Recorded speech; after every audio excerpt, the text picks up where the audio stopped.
Thanks for joining me, and Happy New Year to everyone. I wanted to take this opportunity to share some information about what we're expecting for the start of school, which is Monday. I just want to preface this by saying I do not have all of the answers yet. The information is really new. We were given some of this information yesterday, late yesterday afternoon, and we're still trying to work through some of the details and answer some questions. But given the timeline of when the information was shared with us, I didn't feel like I needed to wait much longer to share what I know with you. So let me just do that, and then we'll take some time for questions, and certainly I will jot down anything that I can't answer, and I will get back to you hopefully in my summary that I put out after this briefing. So first, I think everybody is aware that right now the spread rate, the positivity rate everywhere is quite high. But there is a pretty consistent message that we are receiving from everyone, from the federal government to the local government, meaning the Rhode Island government, to our local government, our parents, that the best place for our kids to be is in school. And while in school, we have the mitigation strategies in place. It's structured and it is safe. We just need to put that in perspective. Typically, what has happened is that in school, we are seeing positivity rates that mirror what's happening out in the community. And in many cases, our positivity rates are lower than what's happening in the community.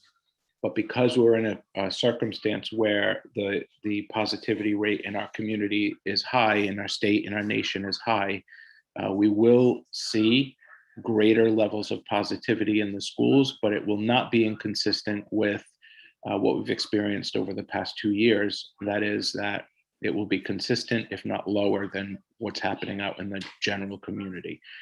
So when kids are in school and it's a structured place and they're wearing their masks, it is a safe place for them, relatively speaking, compared to, being out, being home, not being as structured, and so forth. So that's the general thinking. We also know that in-school learning is the best for kids.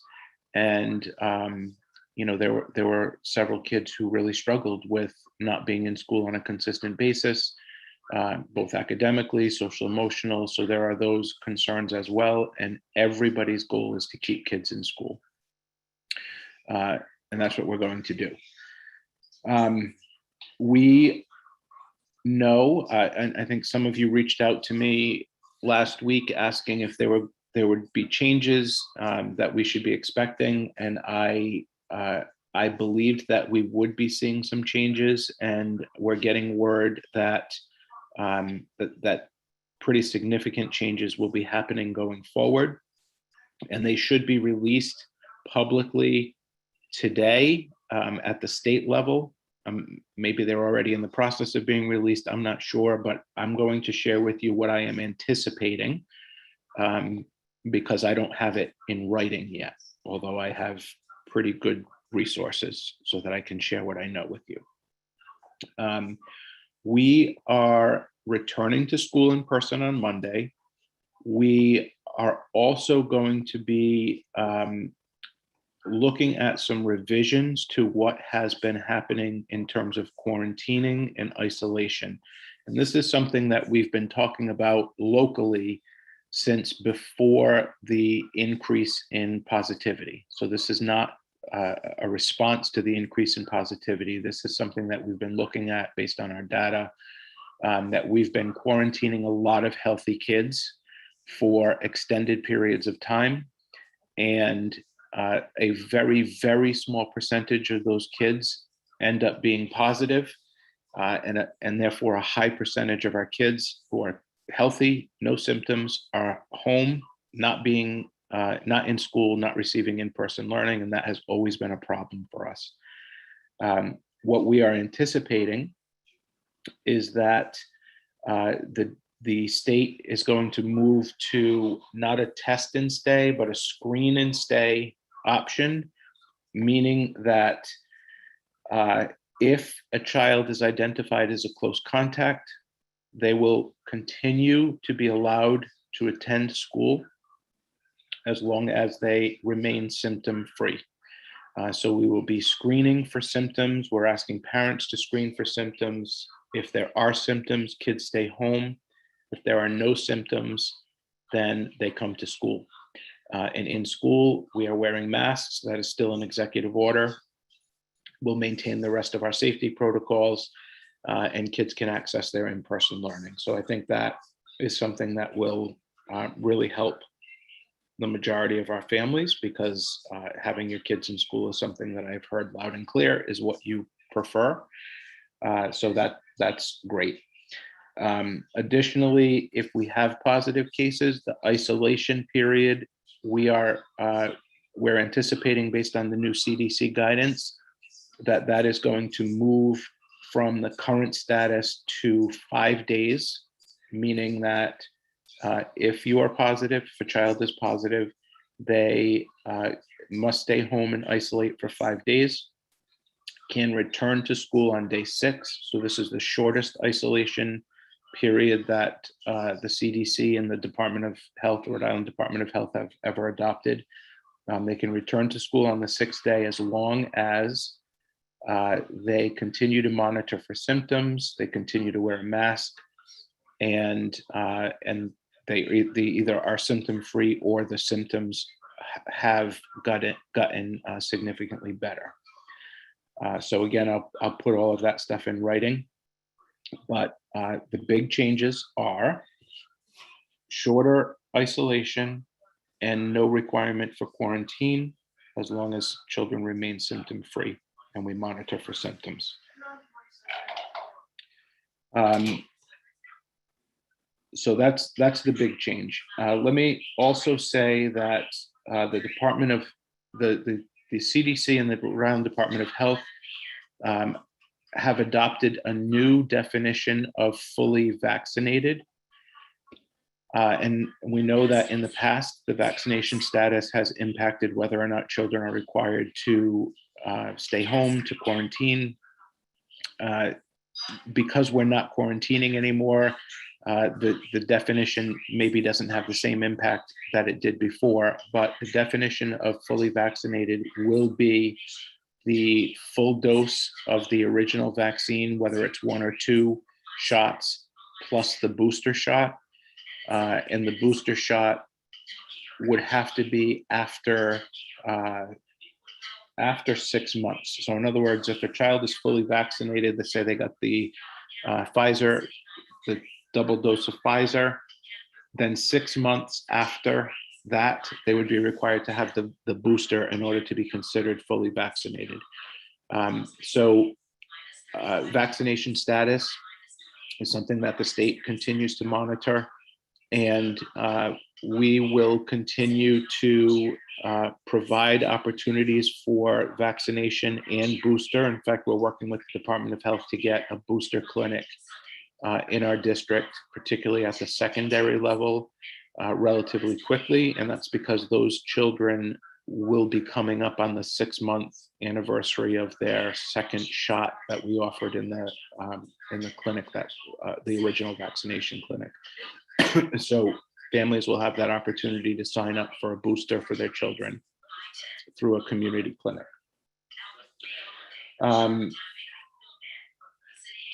Let me just make sure I cover a few things. So in terms of the close contact identification, there are going to be some pretty significant differences. Let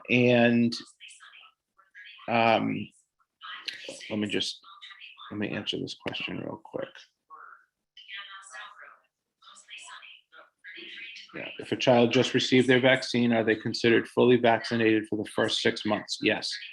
and children under 16 aren't currently eligible for the booster. So the booster is going to be made available to children under, hold on one second. Kaden, can you turn that down, please? Because I'm on a meeting and it's disturbing everybody. Thank you. And actually shut that off too. You shut that off too? Because it's disturbing people.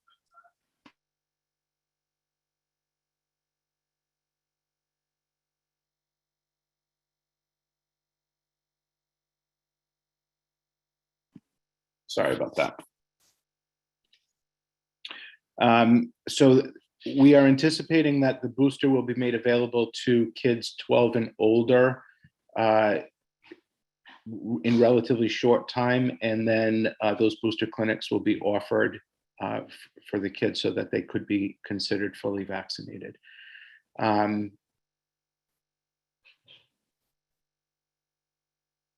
Okay. I'll go back to the rest of the questions in a bit. So in terms of identifying close contacts, what will happen is you will still be notified that if there was a positive case and a child was considered a close contact, simply because you will need to continue to monitor, and you might want to be a little bit more cautious about it. I think everybody should be cautious right now, given the high positivity rate in the nation, but you will want to know about it. And what the Department of Health is going to be asking is that children can come to school because it's considered a safe place. They wear a mask when they're in school. They can participate in all school activities, but the quarantine from outside of school activities should be held. In other words, if the child participates in rec sports or other things, then they should be quarantined during that period because it is typically less structured. So that's coming from the Department of Health, and I'm just relaying the message. But the big change is school will be an acceptable place for kids to go, but the quarantine should still be happening from non-school related activities. So the school department will identify close contacts, will notify parents that the child was a close contact, so you'll know, and that will be coming to you via an email, not through a personal phone call, but through an email. And then we're hoping that because we're not requiring quarantine anymore, and that's based on the guidance from the Department of Health, that there won't be a reason for every parent that gets notified to have a personal phone call with the nurse or the administrator, because we know that the majority of those phone calls had to do with concerns over being quarantined, and in some cases quarantined again and again. Children will be allowed to come to school. We're just notifying you that they were close contact. If there are symptoms, however, the child needs to stay home, or if the symptoms appear during school, you'll have to come and pick the child up. So that'll be a big change. If symptoms arise, then we would highly recommend testing. I am not sure if the Department of Health is going to require it, but we are highly recommending testing, especially now during the during the peak that we're in.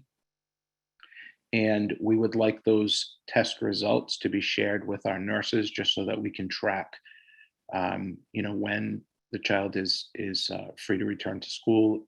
And we want to make sure that we are tracking all the positivity in our school as well, so that we can stay on top of things. Okay. So again, children are able to stay in school. If there are symptoms, they stay home. If there are symptoms, please get a test. And if there are symptoms and there's a test, please share those results with us so that we can continue to track. All right, let me just check out the questions. I want to try to get this, answer them as much as possible.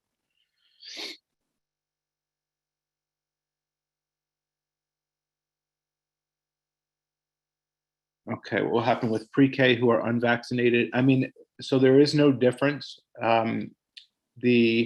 We know that preschool kids are not eligible for the vaccine, but still the rules would apply across all settings that if there is a positive case and there is a close contact, you'll be notified, and children will still be allowed to come to school as long as they are symptom free. Question about children who were recently diagnosed positive, they can't get the vaccine for 4 months. So anybody that was positive within the last 90 days is not considered vaccinated, but they have that 90-day free pass, right? So that it's as if they were vaccinated. So that rule has always been in place, and that continues to be the case.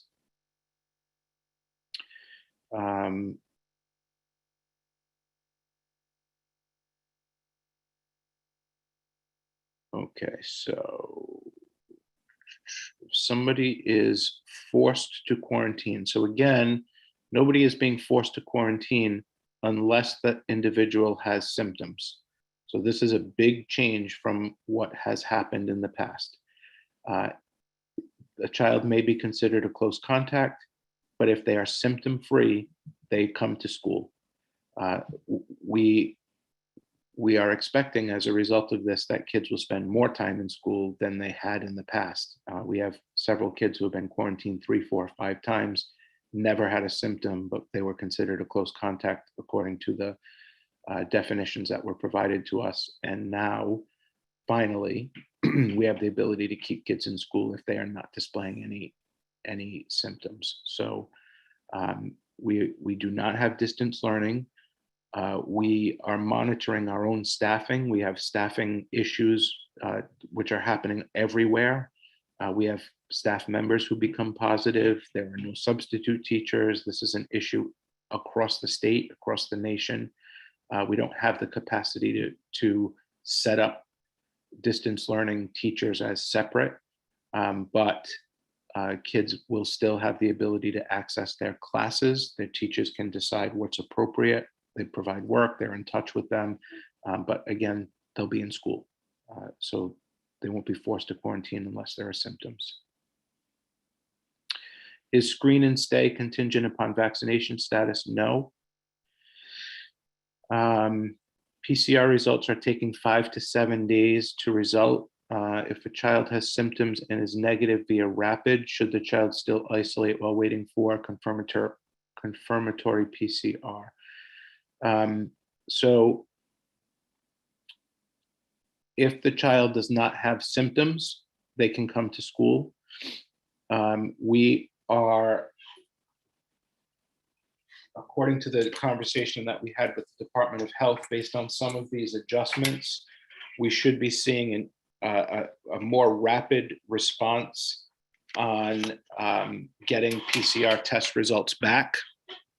So that should help us a lot. And again, the rule is if the symptoms are not there, or if the child went home with symptoms and they are 24 hours free of a fever and the symptoms are improving, they can return to school. And when the negative test result comes in, we would prefer that they stay home until the negative test result. But if it's taking 4, 5, 7 days, which should not be the case anymore, and they're completely clear of their symptoms, they can come to school and just give us the test result when it comes back. I think that's going to be the rule. That's one thing that we're waiting to see in writing from the Department of Health, but they seem to be pretty committed to shortening the length of time that it will take for us to get results. So that issue is probably going to resolve itself pretty quickly.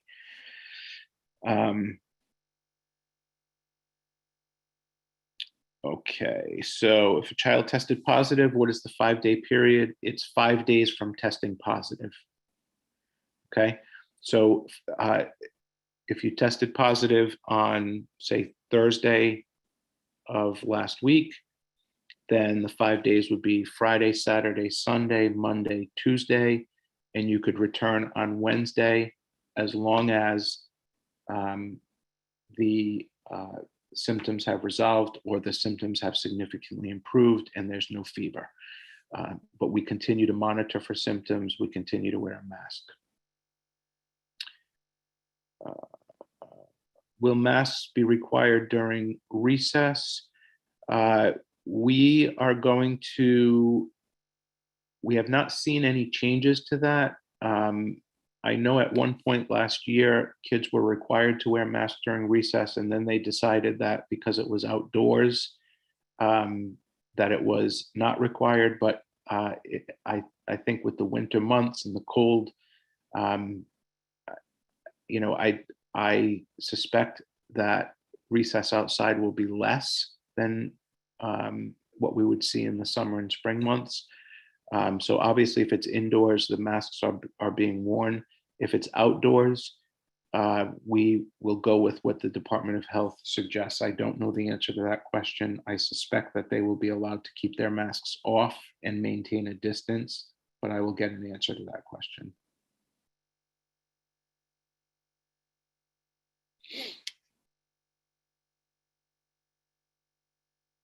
Students that are exposed at school sport teams fall under school rules or under recreational sport rules.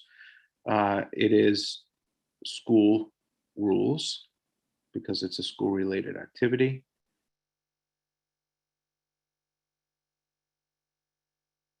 And cleaning at the schools. So we continue to implement the cleaning strategies that have been in place.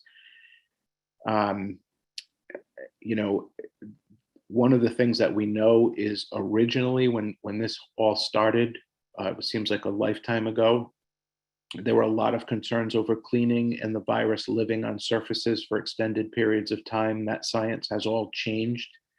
And so the frequency of cleaning and the fear that the virus is living on surfaces for extended periods of time is not the same as it was when we first started, but we continue to utilize the best cleaning materials and sanitizing the shared equipment and so forth. So we'll continue to do that. Let me just see.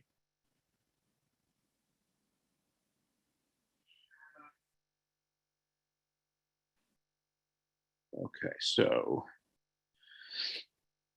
so in terms of the setup of the classrooms, it's a little bit harder for me to answer this question in general because class sizes and differences in the classroom space exist from building to building. But what we have typically done is where it's possible, we spread the desks out. But in some of the elementary classrooms, kids are working in smaller pods within the classroom itself. So the classroom itself stays together.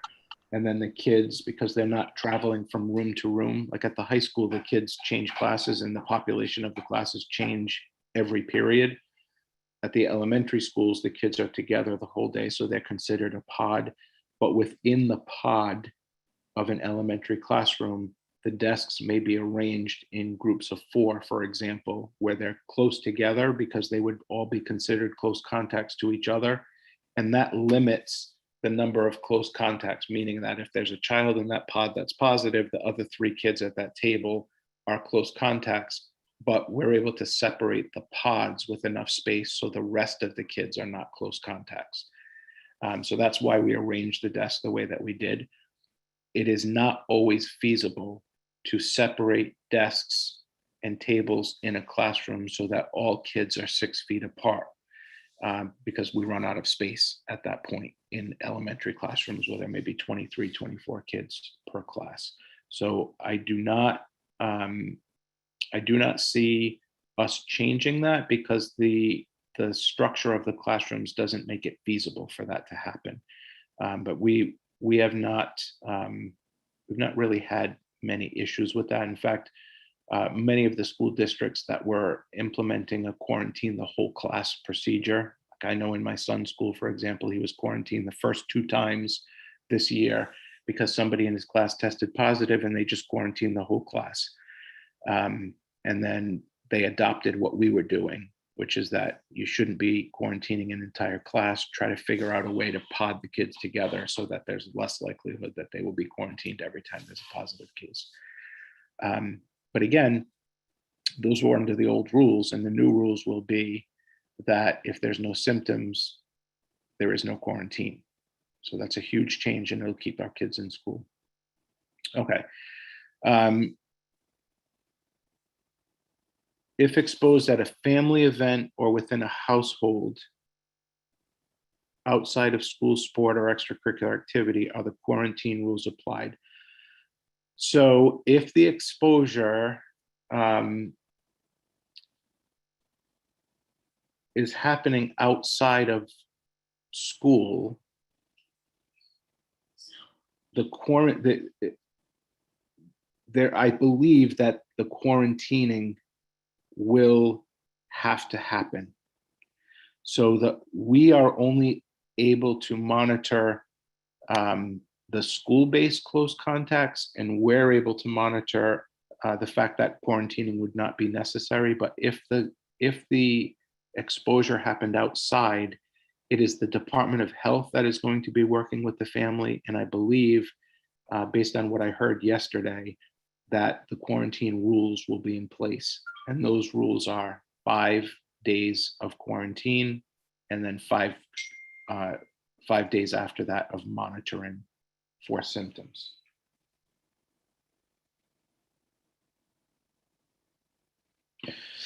Okay.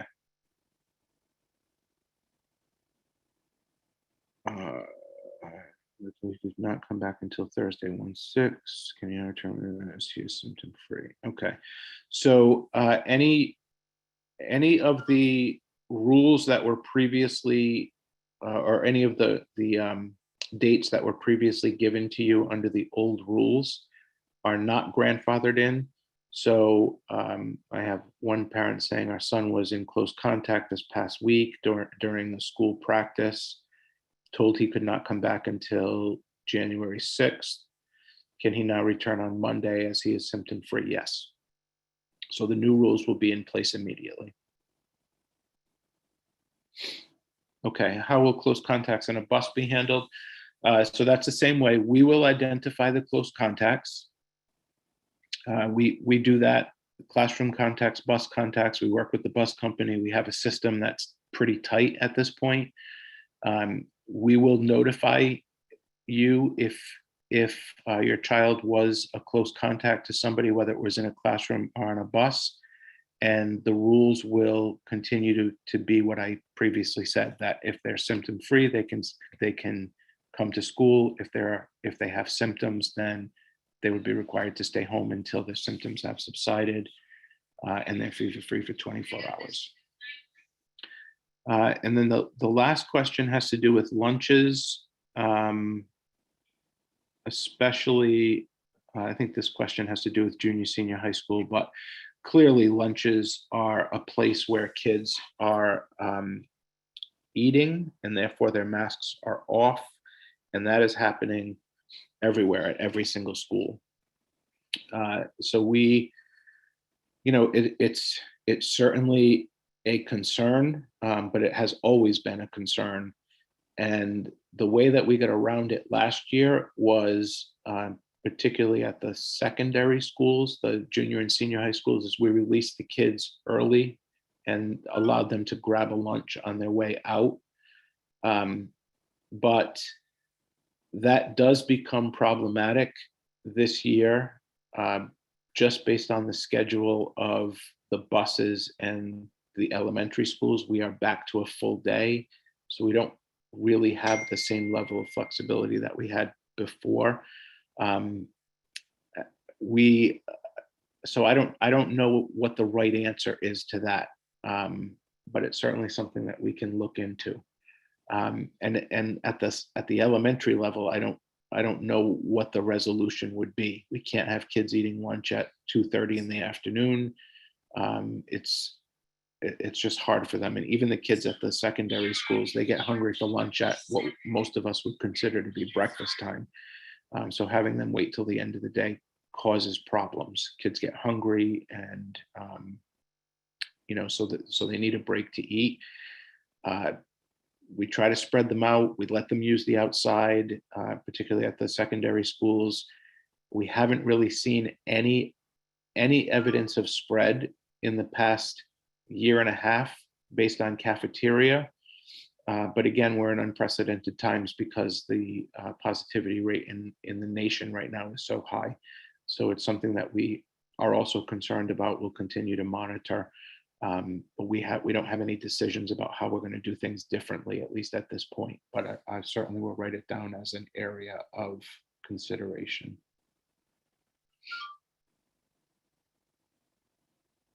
Okay. If fully vaccinated and close contact, even outside of school, no quarantining warranted. That's correct. So if a child is fully vaccinated and the close contact happened outside of school, then there is no requirement for quarantining for that child because of the vaccination status. Again, however, if symptoms arise, then they need to stay home, right? Because we know that even kids who are fully vaccinated and adults who are fully vaccinated are getting the virus. It may not be as severe as if they weren't vaccinated, but they are still getting it and therefore can still spread it. So if there are symptoms, stay home. We prefer that they get tested, and we prefer that those test results are shared with us just so that we can stay on top of things. Okay. I think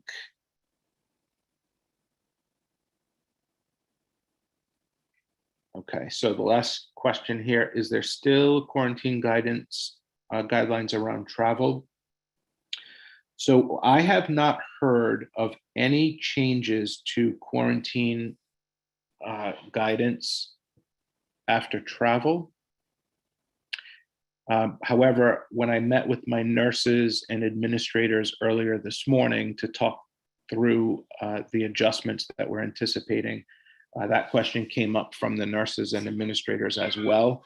And it is a question that I'm going to get an answer to. My thinking, and I could be completely wrong, I do not work for the Department of Health, although I might qualify for that soon.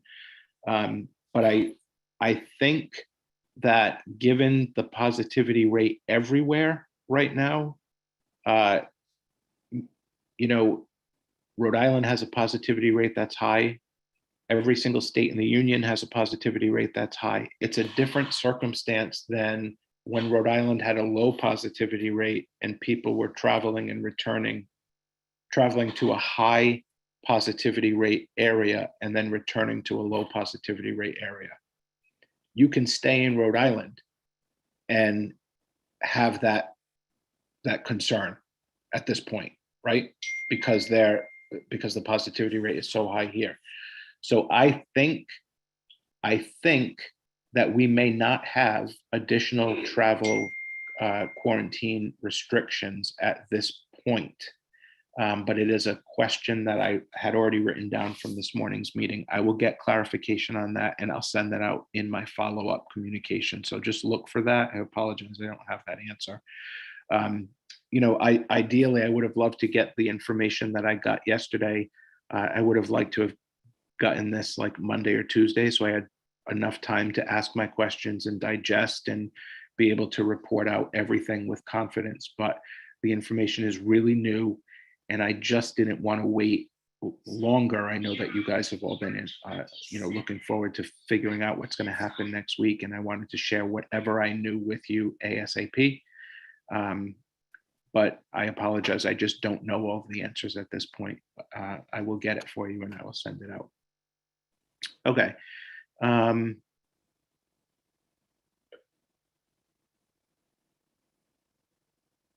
If a sibling has a close contact, Can the other sibling go to school? Yes. Again, as long as they're, so I'm assuming that this means they're a close contact for an outside, something outside of school.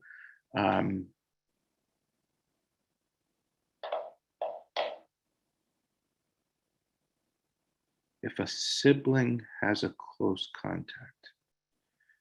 Yeah. So we have a brother and a sister. A brother has a close contact with a friend of his. And then there's a sister in the home. So the sister is not a close contact to the person.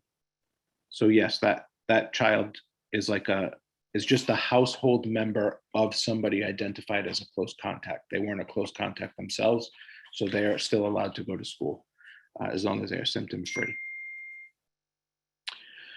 Okay, so I think I've answered what I can. Oh, can you briefly review the definition of fully vaccinated again? Yes. Fully vaccinated means that you have gotten the full complement of doses, depending on which vaccine you received, J&J, the 1 dose, Pfizer, Moderna, the 2 doses. You've received your last shot from that vaccine, the original vaccine, within the last 6 months. Then you are fully vaccinated. If your child has been considered fully vaccinated, or you yourself, if you've been considered fully vaccinated for 6 months, then you are no longer considered fully vaccinated by the CDC and Department of Health definition. Now they have changed it to you must have the booster. So you don't need the booster until 6 months out from the original vaccine.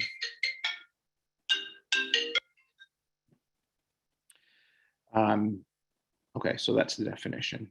And again, you are considered to have some natural immunity for 90 days after you had COVID. So, and that's regardless of vaccine status.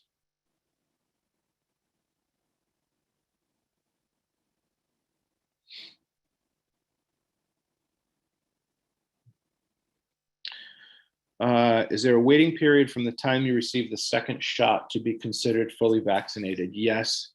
Kaden, what was your wait period? 2 weeks, right? After your second shot? Yeah. So after the second shot, there's a 2-week waiting period, and then you're considered fully vaccinated.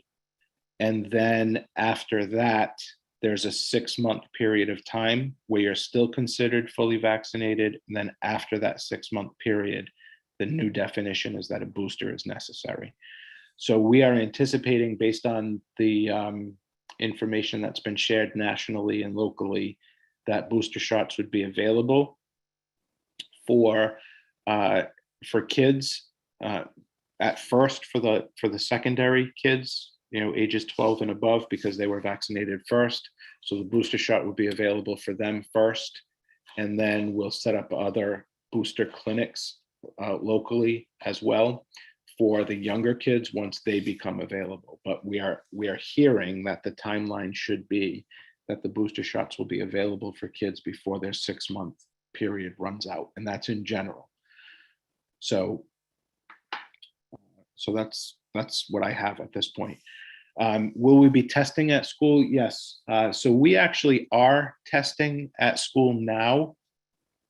I've sent out a number of times a survey asking for families to give consent for surveillance testing, and we will continue to offer that. In fact, some of what our nurses have been doing is spending an inordinate amount of time with the contact tracing. And in a lot of cases, we're looking at how they're spending their time, and it's taking hours of their day to contact trace. And the result is that all these kids that we send home who are healthy are not testing positive, the majority of them. So it's been a giant use of their time that has not really been helpful. This is why we've been advocating for a change for quite some time, even before the new Omicron variant hit. So because of these changes, the amount of time that they're spending on contact tracing will be significantly diminished. And we would like to focus on what we know is helpful, which is surveillance testing. So randomly testing both the adults and kids in school, just to make sure that we don't have asymptomatic positivity. But we will only do that for children whose parents have consented. And I would be happy to send that link out again. I think especially now that positivity is so high, that it might be something. I mean, I know for us, we would really appreciate having more families sign up their children so that we can include them in the surveillance, and monitor our positivity in school. That's super helpful information. So I'll send that link out again. And if you hadn't previously allowed for that, it would be great if you wanted to add your child's name to that list. We certainly would appreciate it. It is only conducted by our nurses.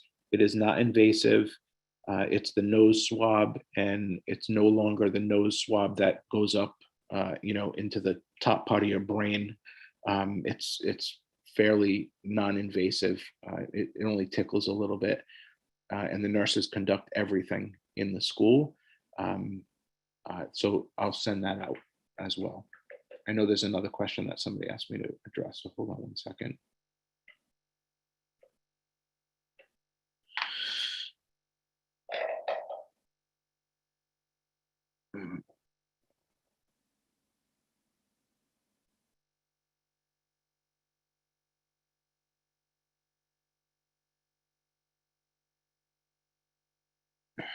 Okay, so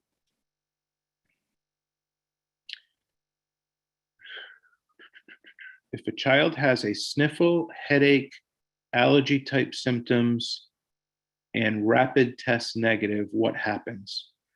So let me just say that I am not a medical professional, but I'm going to try my best at this. And maybe if there's a nurse that's on, we could possibly have one of our nurses on this meeting. And I guess the answer would, for me, is it depends. If they have a sniffle and a headache and allergy type symptoms, so they have multiple symptoms, and they get a negative test, it's a rapid, but it's a negative test, what happens? So it's great that they're negative, but the negative doesn't automatically allow the child to return to school, because we also need to see that the symptoms are improving. And the symptoms need to be new symptoms. So if they are allergy type symptoms for a child who is prone to allergies, who has had allergy symptoms for a period of 5, 6, 7 weeks, it's not a new symptom. But if it's a child who has never had these symptoms before, and now all of a sudden has the sniffles and a headache and other allergy type symptoms, they're all new. It's great that the rapid came back negative, but we would still be looking for those symptoms to dissipate. So I would suggest that when you have a situation like that, that there's consultation with the school nurse, just so that we make sure that we're all on the same page. But that's my best answer as a non-medical professional.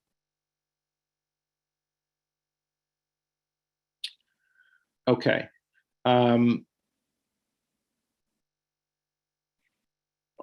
Are parents notified when the kids have been tested at school?